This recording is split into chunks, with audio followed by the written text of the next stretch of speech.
Šiandien internetas itin glaudžiai susijęs su mūsų gyvenimais.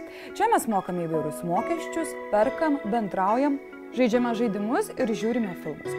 Paprasta, patogu, greita, bet ar saugu? Deja ne. Elektroninėje erdvėje gausu sukčių, kurie bando pasinaudoti vartotojų patiklumu. Pavyzdžiui, pateikdami pasiūlymus, kuriems neįmanoma atsispirti. Taip atsitiko ir jaunai mokytojai Agnei. Agnė seniai svajojo pakeliauti ir pamatyti kitas šalis, bet niekaip neįstengė sutaupyti pakankamai pinigų. Vieną dieną, tikrindama elektroninį paštą, mergina pamatė Italijos firmos reklamą, siūlančią kruizus Viduržemio jūroje. Beveik 3 kartus pigiau nei kitur. Agnė iš karto nusprendė, imu ir nubėgo į banką. Jai net nepasirodė įtartina, kad sumokėti už kelionę buvo prašoma ne kortele, bet grynųjų pinigų perlaida. Sumokėjusi už kelionę, Agnė gavo patvirtinimą ir pradėjo ruoštis savo gyvenimo nuotykiui. Ir štai ta diena atėjo. Mergina į oro uostą atvyko iš anksto, tačiau čia jos laukė nemaloni staigmena. Keleivių sąrašuose Agnės pavardės nebuvo. Kelionę pardavusios firmos svetainės internete Agnė neberado. Susisiekti su darbuotojais jokiomis priemonėmis nepavyko.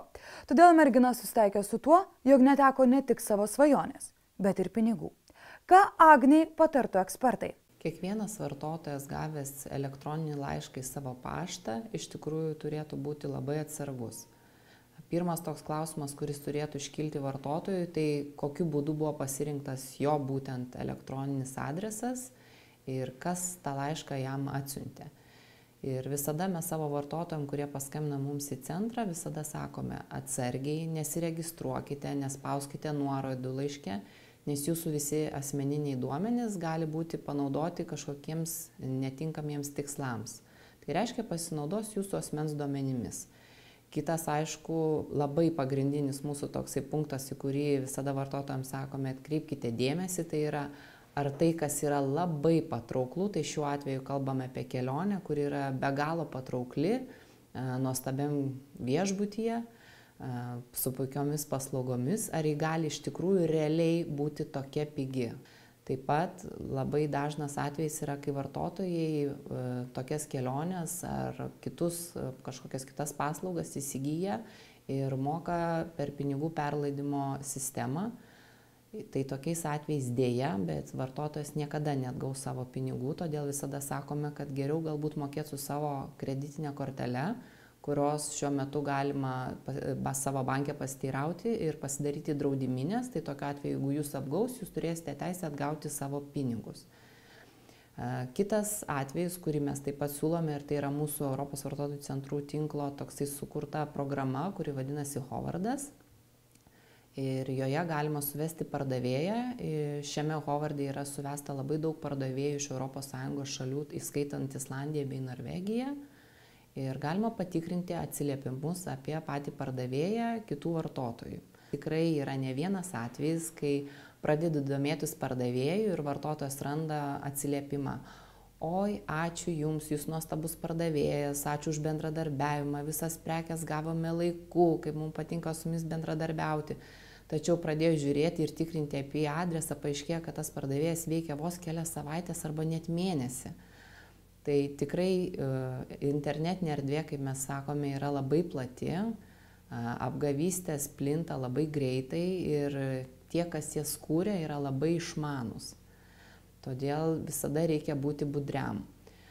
Šiais metais mes netgi išleidome projektą jungtinį kartu su kitais visais centrais, kuriame vartotojas gali rasti visą reikiamą informaciją, kur jam kreiptis skirtingose šalise, kai jis yra apgaunamas.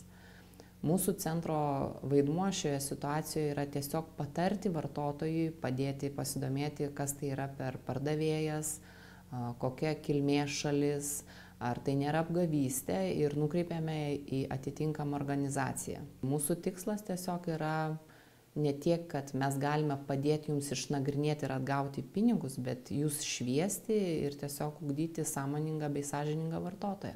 Ar esate laimėję aukso puodą? Kaip elgtumėtės, jeigu taip atsitiktų? Turbūt pamestumėte galvą iš džiaugsmo. Būtent tokia buvo ir studentės Aistės reakcija.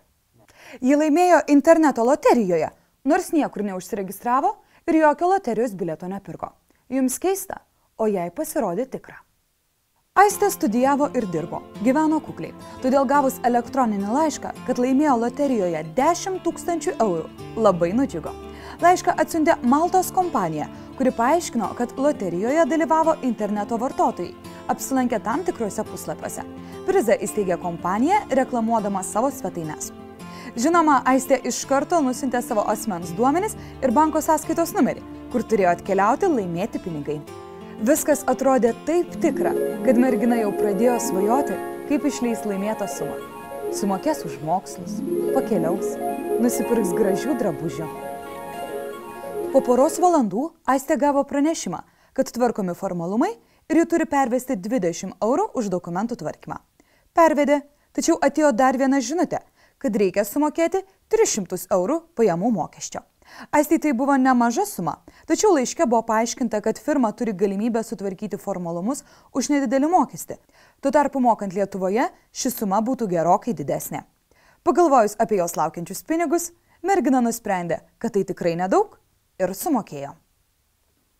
Jums įdomu, kur Aistė išleido laimėtus pinigus? Turbūt jau ir taip aišku, kad laimėjimas jos taip ir nepasiekė. Kaip tokią situaciją įvertintų ekspertai? Daugėjo atveju, kai loterijos organizatorius prisidengia sukčiai, pasinaudojo vartotojų patiklumu ir iš jų išsiviliojo nemažas pinigų sumas. Vartotojas gavęs pranešimą, kad laimėjo loteriją, visų pirma turėtų paklausti savęs, ar aš dalyvauju šioje loterijoje. Jei gaunamas pranešimas apie laimėjimą loterijoje, kurioje vartotojas net nedalyvauja, tokį pranešimą reikėtų ignoruoti. Dalyvavimas loterijoje tai tarp vartotojo ir loterijos organizatorio sudaryta sutartis, kuria vartotojas įsipareigoja atlikti tam tikrus veiksmus numatytus loterijos taisyklėse, o loterijos organizatorius suteikia vartotojai galimybę laimėti prizą.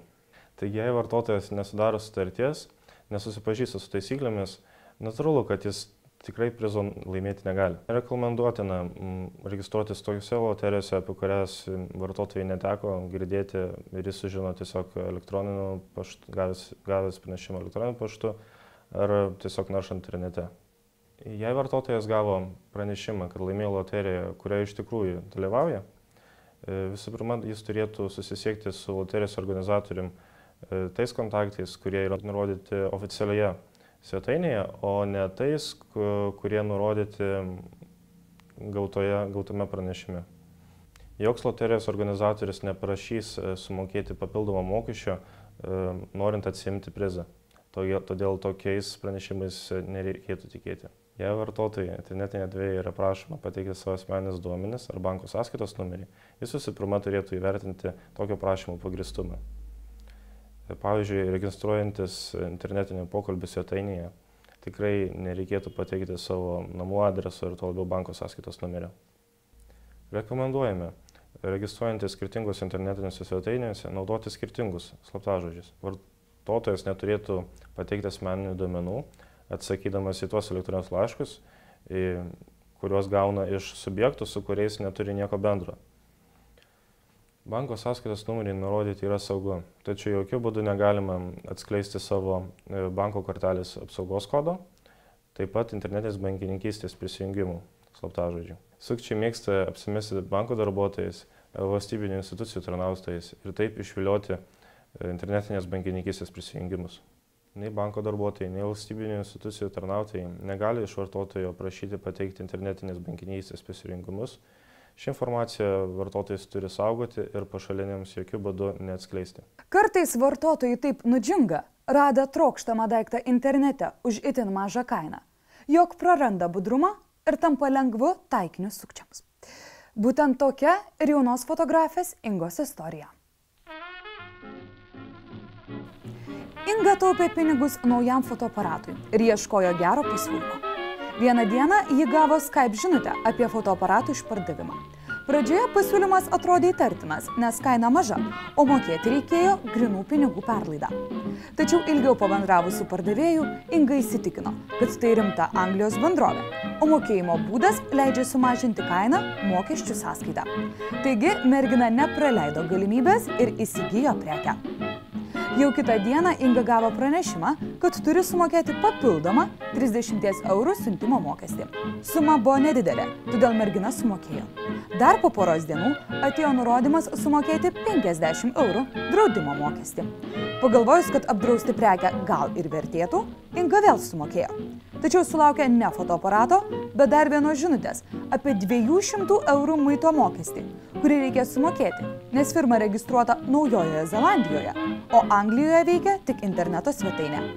Čia Ingos kantrybė trūko. Ji parašė firmos atstovams, kad prekė jai per brangi ir paprašė grąžinti pinigus. Kaip manote, grąžino? Deja, daugiau jokių žinučių ir žinoma, fotoaparato Inga nesulaukė. Kaip elgtis tokiu atveju? Kaip sužinoti, kuriuose interneto parduotuvėse pirkti saugu? Pirkdami internetu išsiaiškinkite kuo daugiau informacijos apie bendrovę, jos telefoną, jos adresą. Jei nėra nurodyta aiški kontaktinė informacija, geriau iš tokios bendrovės nepirkti. Gerai atrodantis tinklapis dar tikrai nereiškia, kad bendrovė puikiai funkcionuojanti. Pasitikrinkite visą informaciją apie pardavėją sistemoje Hovardas. Apsipirkimo pagalbininkas. Šią sistemą galite rasti mūsų tinklapyje ecc.lt. Pirkite tik tose elektroninėse parduotuvėse, kurios naudoja saugų persiunčiamų duomenų kodavimą SSL. Tai reiškia, kad apmokėjimo metu visi svarbus duomenys apie mokėjimą iš pradžių yra užkoduojami ir tik tada siunčiami pardavėjai. Mokėjimų saugumą patvirtina šalia svetainės adreso matomos žalios spynelės simbolis, o adresas prasideda https su raidelė S. Pažiūrėkite, ar internetinis puslapis, kuriame norite apsipirkti, turi pasitikėjimo ženklą, angliškai Trustmark, o jei turi, ar tikrai priklauso mokėjimo programai. Patikrinkite elektroninės parduotuvės reputaciją, atsarga gėdos nedaro, todėl paieškokite informacijos internete, atkreipkite dėmesį į atsiliepimus ir skundus parduotuvių reitingus. Visur, kur įmanoma, reikėtų atsiskaitinėti tokiomis mokėjimo sistemomis kaip PayPal, kurios užkoduoja jūsų asmens duomenis ir pardavėjas negali matyti jūsų duomenų. Būkite itin atsargus, jeigu jums siūlomi kompiuteriai, fotoaparatai, mobilieji telefonai ar kelionės itin gerom kainomis, nes greičiausiai jūs pateksite į sukčių pinkles. Atkreipkite dėmesį, kad jokia elektroninė parduotuvė nereikalauja suvesti elektroninės bankininkystės kodų, nes jie yra suvedami tik oficialiose bankų svetainėse. Pamačius gerą prekės kainą, kyla noras kuo greičiau ją įsigyti. Tačiau taip daryti nevertėtų, nes dažnai žema kaina nurodyta pardavėjo yra negalutinė. Dažniausiai kainą padidina prekės pristatymo mokestis, kuris gali būti ypač didelis, jei perkame didesnę ar sunkesnę prekę užsienyje. Pirkdami ne Europos Sąjungoje, pavyzdžiui, JAV internetinėse parduotuvėse, nepamirškime, kad prie kainos prisidės importo muito ir pridėtinės vertės mokesčiai. Jei jums kyla įtarimų, kad jūs susidūrėte su nesąžiningu pardavėju, jis nevykdo savo įsipareigojimų ar pažeidžia jūsų vartotojų teises, kreipkitės į teisėsaugos institucijas arba į Europos vartotojų centrą, kuris galės nurodyti sąrašą tokių institucijų, kur galėsite pateikti savo prašymą. Internetas atveria daug naujų galimybių.